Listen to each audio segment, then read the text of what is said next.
Entonces vamos a ver algunos conceptos que son de repaso y después vamos a analizar algunas técnicas que están en las fotografías de esta presentación, porque también hay que hacer en otra clase todo lo que es diagnóstico diferencial, análisis clínico, pero esto es principalmente práctico. Entonces, recordar un poco la anatomía de superficie de la región torácica. Tenemos el mediastino con los pulmones que van a estar albergados, ¿no es cierto?, por esta especie de armatoste que se forma, que tiene como función permitir la movilidad torácica y proteger los órganos también y facilitar la respiración. Tenemos algunos relieves anatómicos importantes. La primera costilla por arriba, el ángulo de la séptima costilla va a contactar con el vértice inferior de la escápula. A nivel de la tercera vértebra torácica vamos a encontrar el vértice de la espina de la escápula. Recordar un poco los movimientos de la columna torácica. El movimiento que está más limitado en la parte superior es la flexoextensión, o sea, un movimiento que hay que entender que la flexoextensión va a ser rígida en la zona alta de la columna, porque hay muy poco movimiento, Entonces, como hay poco movimiento, la flexoextensión va a costar más que se genere o que se produzca, ¿no es cierto? La columna va a tender a rigidizarse en esas posiciones.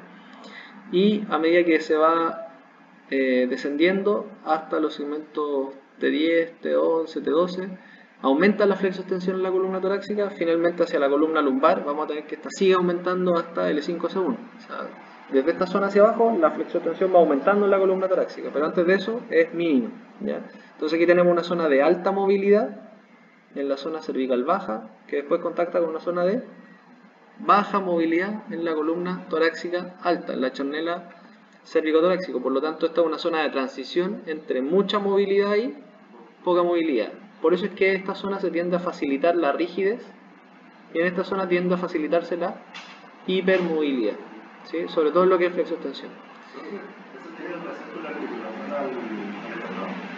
Claro, porque aquí tenemos costilla, entonces automáticamente la primera costilla ya te va a generar un factor acá de rigidez, ¿sí? En lo que es la inclinación lateral está relativamente disminuida, pero un poco mayor a la flexoextensión, va aumentando también hacia inferior, y la rotación aumenta. Fíjense aquí como hay un aumento en la rotación en el nivel T1, T2, que finalmente desciende la rotación, pasa lo contrario que con la flexoextensión.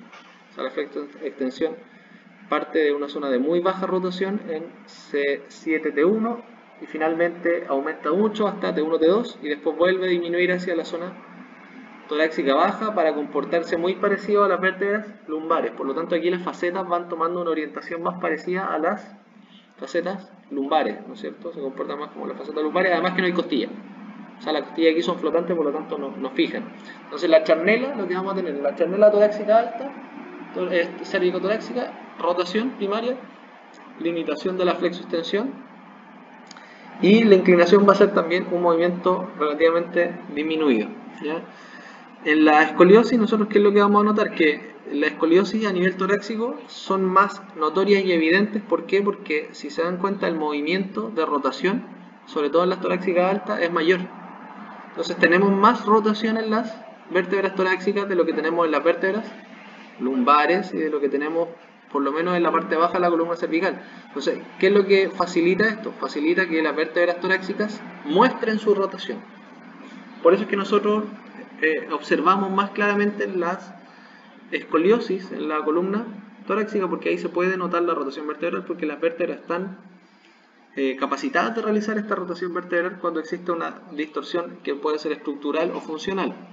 Cuando ocurre la rotación, vamos a tener que, debido al arrastre que se produce del componente torácico en general, con la costilla y con el esternón, el lado de la rotación es el lado de la posterioridad, ¿ya? Y eso arrastra la costilla produciendo una jiba costal del lado de la rotación. Entonces, si el paciente tiene una rotación vertebral derecha a nivel torácico, va a tener una posterioridad torácica derecha tanto de la vértebra, ¿no es cierto?, que en este caso la faceta pueden ver cómo se posterioriza, y la transversa, como la costilla, que también se va a posteriorizar. Y del lado contrario va a ocurrir lo inverso y se va a anteriorizar. Entonces ahí nosotros vamos a observar una jiba derecha en los pacientes que tengan rotaciones vertebrales derechas desde el punto de vista estructural.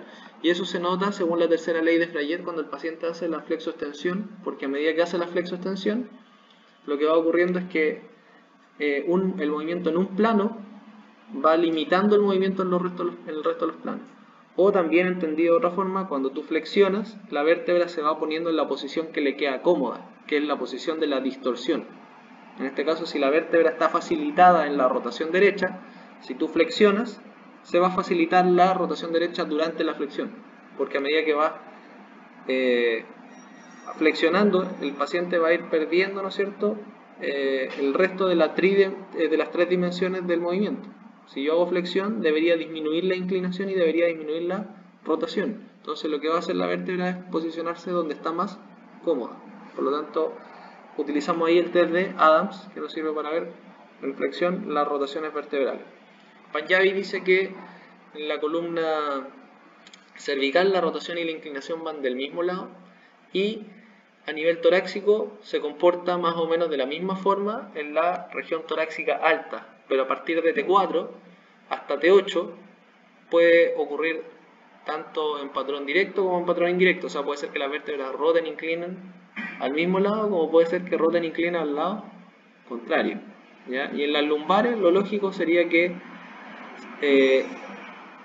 cuando rotan, inclinan al lado contrario, o cuando inclinan, rotan al lado contrario. Ese sería el movimiento acoplado esperable entre los segmentos L1, L5, más o menos, ¿ya? Las vértebras torácicas tienen un anillo fibroso que es un poco más redondo. Las lumbares tienen una concavidad posterior, es una diferencia anatómica importante. También son más chiquititos. Aquí tenemos una vista de el manubrio esternal, del cuerpo del esternón y el proceso sifoide con sus puntos de inserción articular.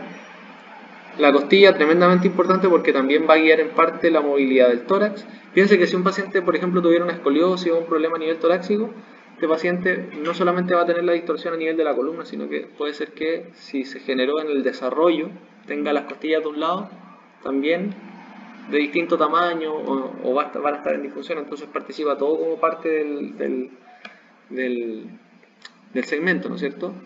Y tenemos también las demifacetas superiores e inferiores. Por eso es que es tan difícil reducir una escoliosis que es estructural, porque al final tú no estás reduciendo solo la columna, también te va a generar resistencia en contra de la reducción la costilla y la pared torácica, ¿sí? Tenemos las articulaciones costovertebrales, que son la costocorpórea y la costotransversa, que van a formar un ángulo, ¿ya? Ese ángulo va a determinar el tipo de movimiento que se va a dar a nivel torácico. Ahí tenemos los ligamentos que lo forman: el ligamento radiado, el ligamento costotransverso y el ligamento costotransverso lateral. Entonces ese ángulo que se da entre la costocorpórea y la costotransversa determina la posición del movimiento de la costilla. De qué manera se ejecuta el movimiento de la costilla. Se puede ejecutar más cercano al plano sagital o más cercano al plano frontal. Si es más cercano al plano frontal, íbamos a tener que el movimiento iba a ser más parecido a una especie de fuelle, y si es más cercano al plano frontal, iba a ser más parecido a una asa de balde, ¿no es cierto? O sea, se va a mover en este sentido o en este sentido. Ahora, por estructura anatómica, la pared torácica hace los dos movimientos, ¿ya? Pero el movimiento primario de la columna cervical superior es este que estamos viendo acá, con un desplazamiento antero-posterior. Esto vendría siendo como un fuelle o un movimiento de válvula de manguera, ¿no es cierto? Se va a desplazar las costillas en este sentido, sobre todo las superiores.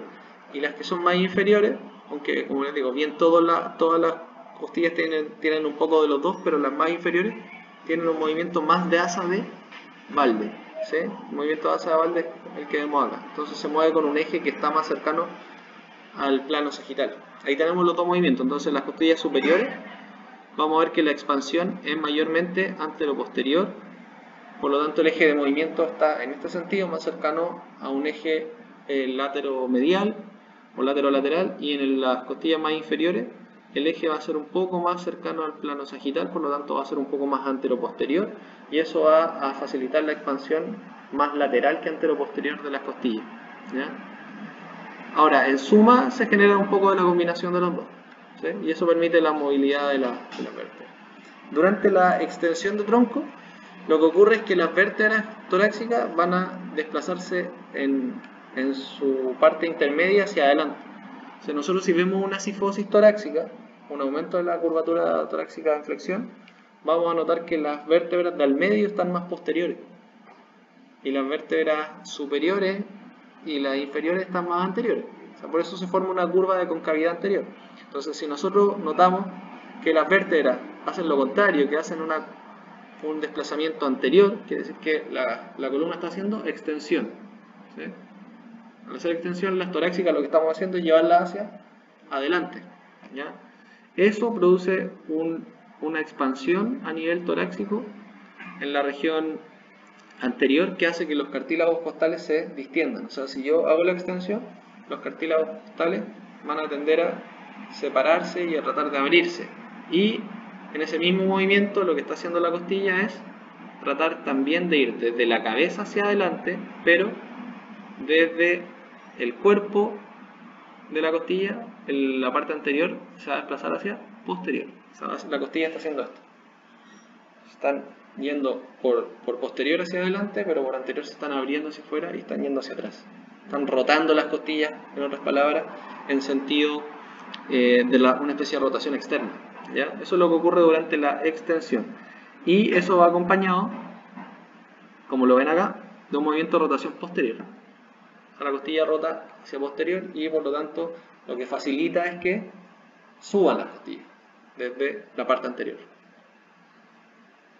que debería ser similar a una especie de descenso de la parte inferior. O sea, los movimientos son al revés, desde adelante que desde atrás.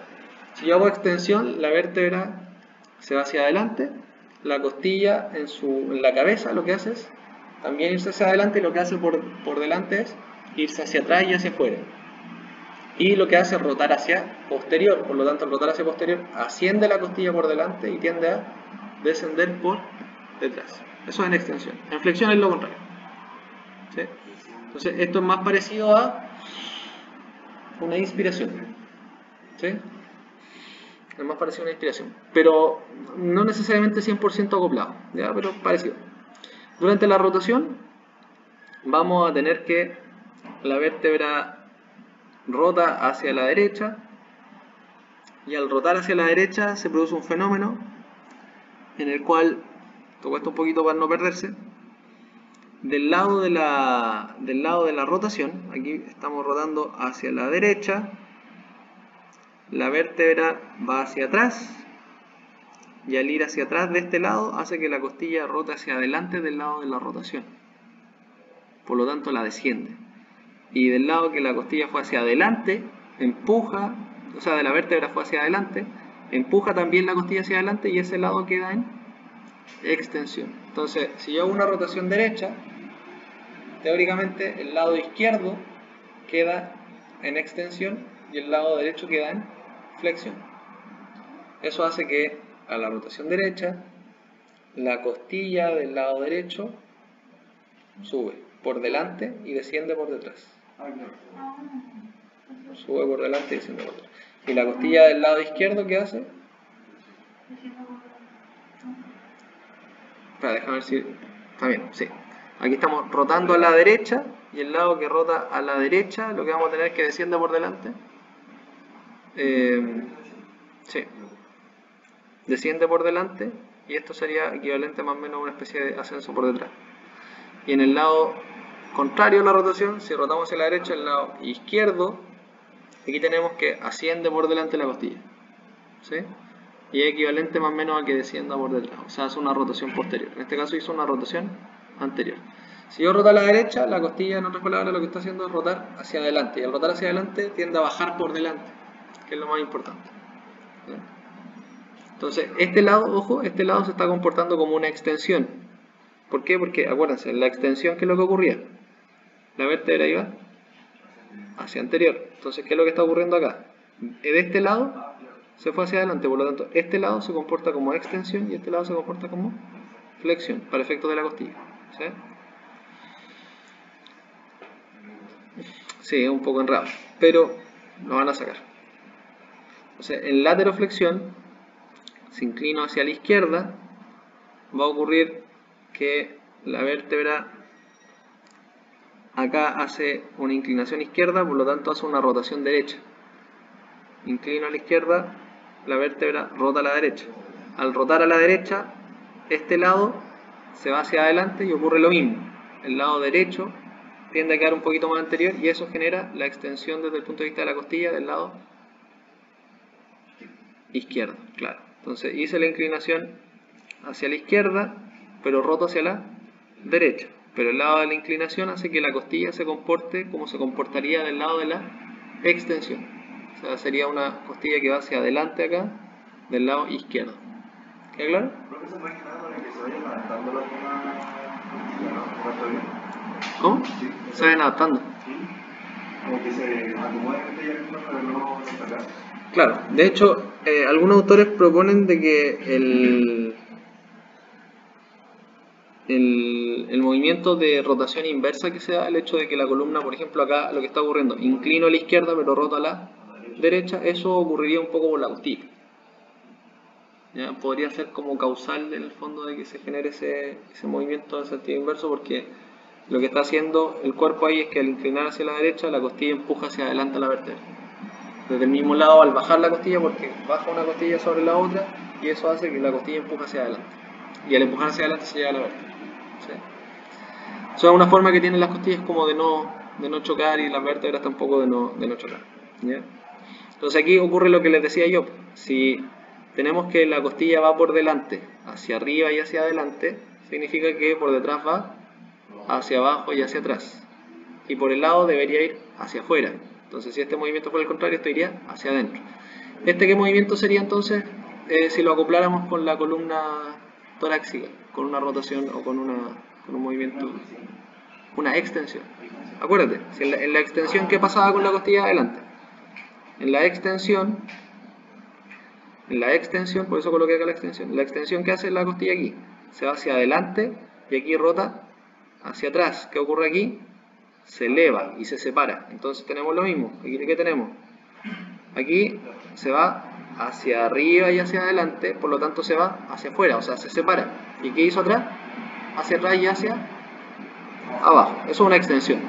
En el fondo está haciendo extensión, ese sería el movimiento acoplado de la extensión de columna, que vendría siendo lo mismo en este caso que una inclinación hacia qué lado. Si este fuera el lado, pongamos que este es el lado derecho, ¿hacia dónde inclinó la columna? Hacia el lado izquierdo, porque cuando inclina a la izquierda rota hacia la derecha. Entonces aquí tenemos, ¿no es cierto?, que se inclina a la izquierda, rota a la derecha, y al rotar a la derecha el lado que se va hacia adelante es el lado izquierdo. Se inclina a la izquierda, ¿qué lado se va hacia adelante? El izquierdo, porque la vértebra rotó hacia la derecha. Y al ir el lado izquierdo hacia adelante, queda igual que en la extensión. ¿Sí? Y en la rotación era más fácil, ¿por qué? Porque en el fondo en la rotación, el lado que se va hacia adelante es el lado que genera la abertura. Entonces si este lado esto es una rotación hacia la derecha, aquí te das cuenta, mira, tiene una flecha acá. ¿Cuál es la flecha que está indicando eso? La inclinación. Entonces está rotando hacia la derecha, pero está inclinando hacia la izquierda. Entonces rota hacia la derecha, inclina hacia la izquierda. Al rotar hacia la derecha, el lado izquierdo queda hacia adelante, el lado izquierdo es el de la anterioridad, y el lado izquierdo de la anterioridad, ¿qué hace? Hace que la costilla del lado izquierdo ascienda por delante, descienda por detrás, o sea, rota hacia posterior, se separa y sube. Eso está diciendo. ¿Ya? Lo he repetido varias veces, entonces como va a quedar grabado, se lo van a aprender de memoria. Perfecto. Voy a hacer una pausa en el video para continuar después con